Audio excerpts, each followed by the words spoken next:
বাংলাদেশের সঙ্গে বাণিজ্য বাড়াতে আগ্রহী বলে জানিয়েছেন ঢাকায় নিযুক্ত ব্রাজিলের রাষ্ট্রদূত পাওলো ফার্নান্দো দিয়াস ফ্যারেস। রাজধানীর এক অনুষ্ঠানে রাষ্ট্রদূত বলেন, বাংলাদেশকে দক্ষিণ এশিয়ার সম্ভাবনাময় আঞ্চলিক ব্যবসা কেন্দ্র হিসেবে দেখছে ব্রাজিল। দুই দেশের বাণিজ্য ইতোমধ্যে $3 বিলিয়ন অতিক্রম করেছে, যা আরও বাড়ানোর সুযোগ রয়েছে।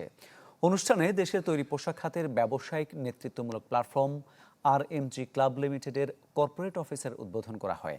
একই সঙ্গে Brazil Bangladesh chamber of commerce and ইন্ডাস্ট্রির সাথে একটি কৌশলগত অংশীদারিত্ব চুক্তি সই হয়, যা দ্বিপক্ষীয় ব্যবসায়িক সহযোগিতা জোরদার করবে বলেও জানান আয়োজকরা। অনুষ্ঠানে দেশের পোশাক খাতের ব্যবসায়ী নেতারা উপস্থিত ছিলেন।